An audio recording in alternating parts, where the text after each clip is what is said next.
next members of the International Space Station crew include an astronaut who visited there once on a shuttle mission, a cosmonaut with one long-duration flight to his credit, and a first-time space flyer who will be the first Russian woman to ever visit this outpost. U.S. Navy Captain Barry Wilmore grew up in Mount Juliet, Tennessee, a suburb of Nashville. It's a place and time he remembers for great friends and a great school program that nurtured his natural impulses. My parents, my mom specifically, told me that my first word was not mama or daddy, it was why. I've always been inquisitive and what's out there and how's that work, and those type of thoughts have always been within me. After high school in Mount Juliet, Wilmore walked on to the football team at Tennessee Technological University, despite being what he describes as slow, small, and weak. But his urge to know why kicked in, and he earned a bachelor's degree in electrical engineering. Then, what he calls a patriotic tug pulled him to the Navy. After finishing flight school and picking up the call sign Butch, Wilmore made 2 deployments during Operation Desert Storm, then went to the Navy Test Pilot School, and later earned 2 master's degrees, one in aviation systems from the University of Tennessee and the other in electrical engineering from TTU, before making 2 more overseas deployments. Then he taught at the Navy's and the Air Force's test pilot schools before being selected as an astronaut in 2000. Wilmore made his first spaceflight as the pilot on a space shuttle mission that delivered express logistics carriers and other parts to the International Space Station in late 2009.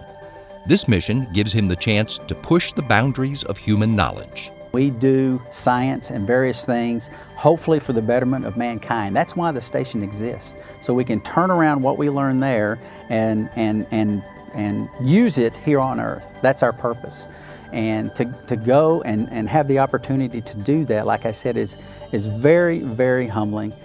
Alexander Samokutyaev was born and raised in Penza, southeast of Moscow. As a boy, he loved science and ice hockey, but he had no real doubt about what he would do with his life. A lot of children, when you ask them who they want to be, sometimes it's hard for them to answer. As long as I remember myself, it was never a difficult question for me. Who do you want to be? I always knew I was going to be a pilot. Maybe a little bit later, I realized I wanted to be a military pilot. Samokutyaev made his first flight as a pilot at age 16. After high school, he went to the Chernigov Air Force Pilot School in Ukraine, graduating in 1992 and starting his career in the Russian Air Force.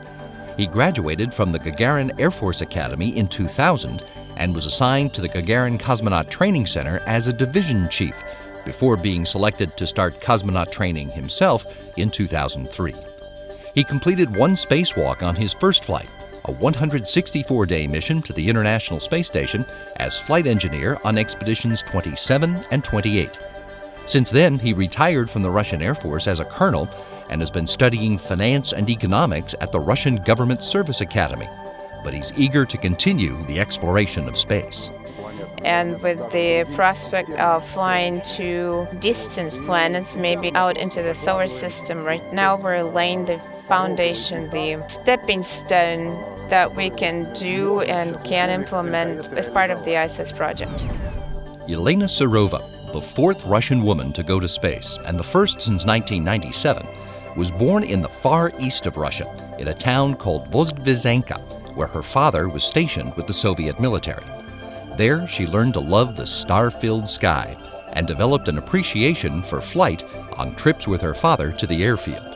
As a young student, she was influenced by the writings of Konstantin Tsiolkovsky, the Russian father of rocketry, and by the leading personalities of the early Soviet space program. When I was in school, my first teacher told us about different achievements in cosmonautics, and I was very much impressed by those first flights from Svetlana Savitskaya in particular, who was the first woman performing a spacewalk. She was an amazing individual. Serova spent part of her teens in Germany when her father was transferred there, but she returned to Moscow when it was time for college.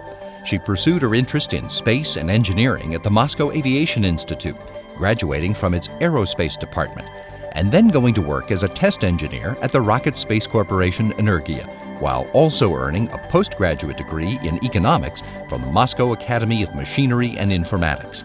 She was selected for Russia's Cosmonaut Corps in 2006 and is eager for the opportunity to go to space and improve life on Earth.